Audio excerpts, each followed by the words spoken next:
You can tell how Xbox is doing just by visiting Target. Let me show you. You see, there's this rumor going around about Xbox. Well, technically, there's a lot of rumors going around about Xbox right now, and that's why I have a YouTube channel in the first place, and they all trace back to this belief that they're exiting the console business entirely. Yep, the console wars are over. Xbox has given up. They are going the way of Sega after the letdown that was the Sega Dreamcast. To their credit, Xbox has come out and said multiple times at this point that they're going to continue making hardware, and they did just release the Xbox Ally handhelds. Yet this idea that they're giving up consoles entirely continues to persist, and it shows no signs of slowing down. A huge part of that is, well, Xbox Series X's and S's seem to just be disappearing off the shelves of local retailers. Once thriving and proud displays have now been replaced by blank and empty shelves with green accents. The story about Costco no longer carrying Xboxes at all made some pretty big waves a couple of weeks back, but it doesn't just stop there.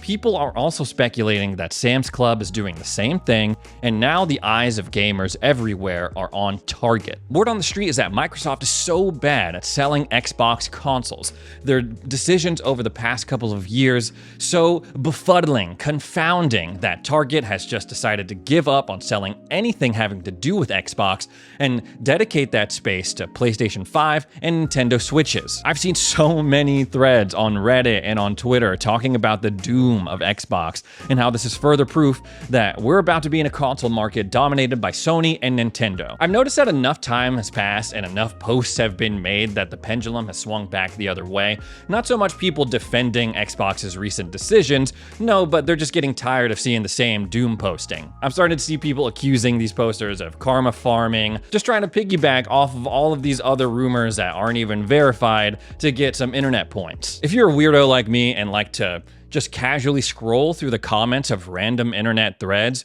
you'll notice a couple of things. You'll notice that on one end, there are people posting and saying, I work at Target and this is totally true. And then another guy will be posting, I work at Target and this is misinformation. This is all just blown out of proportion. And honestly, at this point, I don't know who to believe. I got tired of the back and forth, but I was also curious. So I decided to go out myself, boots on the ground, and see with my own eyes what the Xbox section at Target looks like. I don't find myself at Target too often nowadays, but I have fond memories of not only the Xbox section, but the gaming section of Target, Walmart, any of these big retailers in general, because, you know, I used to have to go on these forced shopping trips with my mom, be stuck there for what seems like hours, and the Xbox section, the gaming section, it was like my own little personal haven to get away from all that and make it bearable. It was exciting. It was an event. You would go and see these brand new games. The newest ones would take up like a whole glass case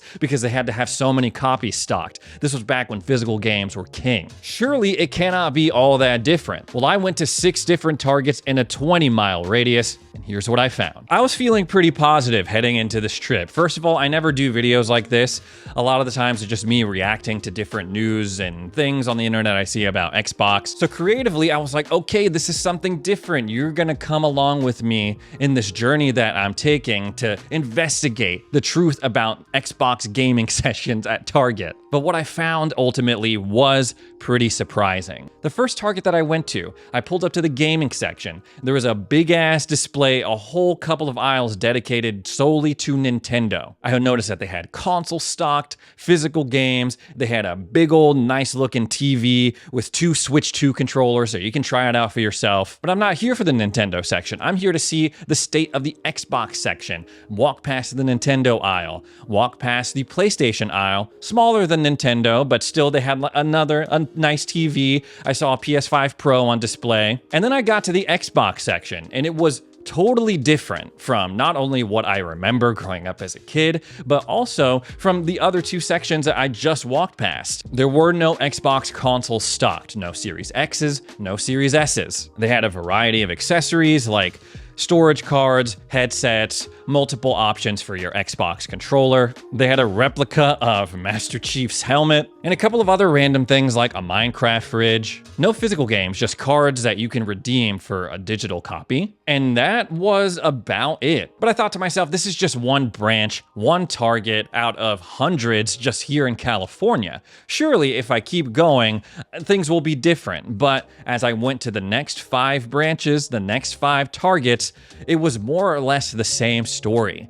No consoles on display, no physical games, variations in terms of what accessories that they offered. Sometimes they didn't have storage cards, sometimes they had more variety in terms of controllers, sometimes they didn't have first-party headsets, they only had third-party ones. But the theme of no consoles and no physical games, that stayed consistent throughout my entire journey. And I found it interesting that at all of these Targets, when you looked at where the consoles were supposed to be, it was still the older prices. That first price increases, so I'm talking $550 Series S's, and then what are we talking about, like $340 Series S's? It was a little strange. Now, this is not to say that the PlayStation setup, the displays were leaps and bounds better. In fact, it was more or less the same story. I only saw one PlayStation 5 actually stocked on a shelf in my entire day. But they did have physical games, and when I got to talk to people in the electronics section, they did say that they had PlayStation 5 stocked, just not out on the shelves. Only one Target out of the 6 that I went to had Xbox consoles. They weren't on the shelves, but they were in the store. A 1TB Series S, and then a regular Series S at 512 gigs. No Series X consoles. And I gotta say, that is disappointing, especially as someone who grew up in the quote-unquote golden age of Xbox, where the shelves were just overflowing with 360s, physical games. I mean, I'm looking at these digital game cards, and,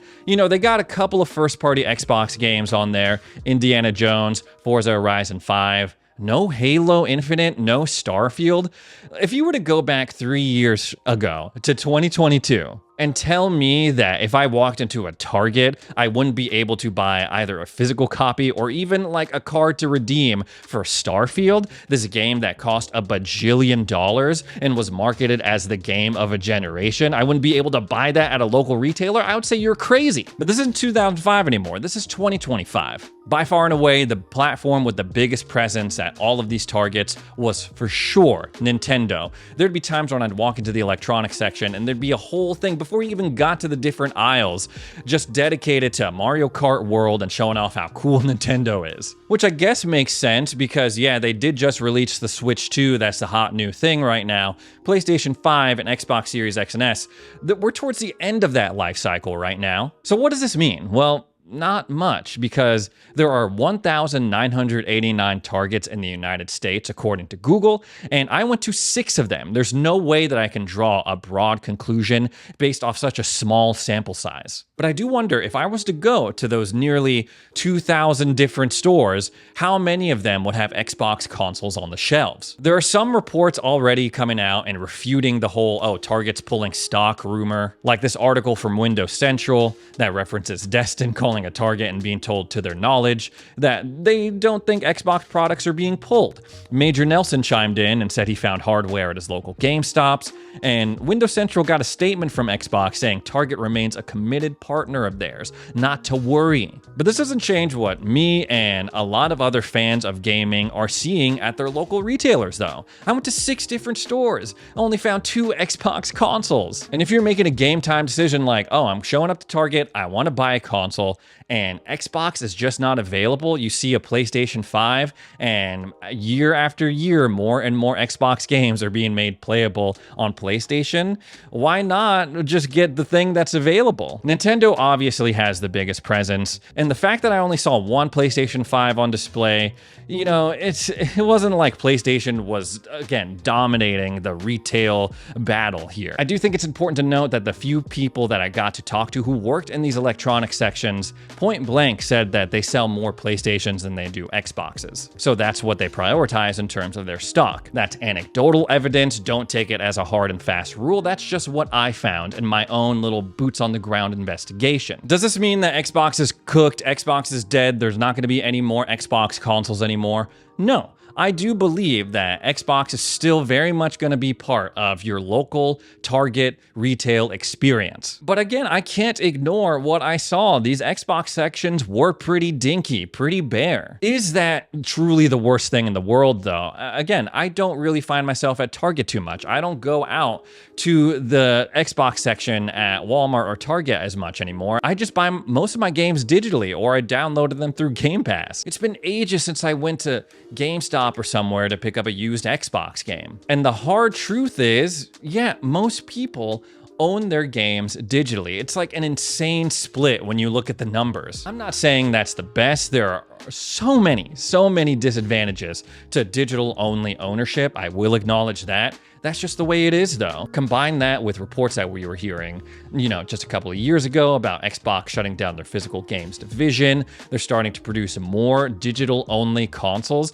The amount of digital consoles that they have right now far outnumber the ones that have a physical disc drive. They got a digital Series X, multiple Series S's. So from a business perspective, I get it. Why make these game discs if no one's gonna buy them? That doesn't make any damn sense, especially nowadays when physical game discs they don't really even have the game on them. They just have like a key that tells the server that you can download the game on your console. So I'm willing to forgive the lack of physical games to a certain degree, but no Xbox consoles, that's a little weird. But on the other end, as I mentioned earlier, we're heading towards the end of this generation's life cycle. I know it's crazy, but it's true. So why would Xbox make a huge push to put hardware and make sure it's stocked on the shelves of retailers everywhere if a lot of people are already thinking, hey, maybe I should stay put with what I have right now and wait for these new Xbox consoles to come out or a PlayStation 6. And if these rumors about Magnus, the next-gen Xbox, are to be believed,